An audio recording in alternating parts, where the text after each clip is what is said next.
problem with feedback loops is that they can lapse into being, I don't know, it's a positive feedback loop, and it just oscillates madly out of control until everything flies apart. Completely. And I think that this is to go back to Marshall McLuhan, who argued famously in the 1960s that forget about the content of the medium, it's the essence of the medium itself which often creates the most changes. In other words, the very fact of having the medium around is the thing which often makes the bigger difference. In other words, when the book emerged, we all began to read in private by candlelight. That changed us in some ways, much more importantly than the specific books that we were reading. In the same way, I think, the kind of flame wars that we get into on the internet, the kind of disgruntlement that goes back and forth between emails even that we're sending, is because sometimes we find it difficult to exit that kind of feedback loop. So instead of saying, let's have a conversation about this, we're batting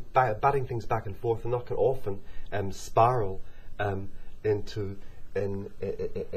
conflict. And it's partly our frustration, I think, at being in this place where we're sending messages back and forth. There's a direct real-world application of this. You point out some military disasters have been as a result of too much information. The Van Ripper? Van Ripper. Yeah. Paul Van Ripper. Mm. And I'd heard this story sort of passed around at the time, and efforts were made to hush it up, because this is the guy who, in a military exercise, kicked the United States butt pretty much single-handedly. Absolutely. What he did was he was playing this massive, incredibly well-funded war game, running to hundreds of millions of dollars, just before the Iraq War. And there were two different teams, and Van Ripper, because he was a maverick, was usually asked to play the enemy, the kind of Saddam Hussein or the North Korea. What he did was, his strategy, because he could see that the opposition had all this high-tech equipment, and the whole point of the war game was to vindicate the idea of network-centric warfare, to show that it worked. What he decided to do was to kind of disrupt the whole thing by playing a completely different strategy, and his strategy was to turn off the mobile phones of the soldiers, to turn off the kind of various microwave electronic equipment that they had, to use only motorcycle couriers to pass messages back and forth. Which hasn't really been used since, I believe, the First World War, right, on a consistent basis? No, it hasn't, but it was used after that by Hezbollah in 2006 in Lebanon to great effect. And one way of looking at the war game that Van Ripper won, because he eventually did win it by simply turning up with a very small flotilla of ships and blowing everyone to smithereens, uninvited.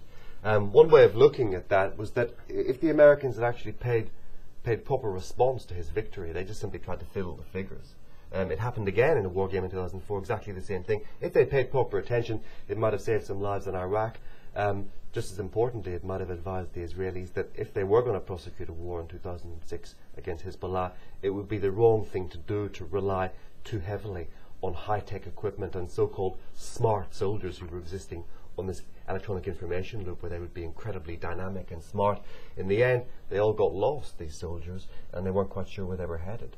Marshall McLuhan, our Canadian culture hero, is he now just sort of on a dead-end street in Cyburbia, or is he still relevant? I think he's hugely relevant, and my book was partly inspired by his ideas. And one of the reasons why I wanted to write the book so much was because, I don't know whether you've had this in Canada, but around about the time that all of these new social networking sites came along, like Second Life and Facebook, us journalists were having to write these incredibly colourful stories about the 2 weeks that we spent on Facebook, or the time we spent on the beach with the dancing girls in Second Life.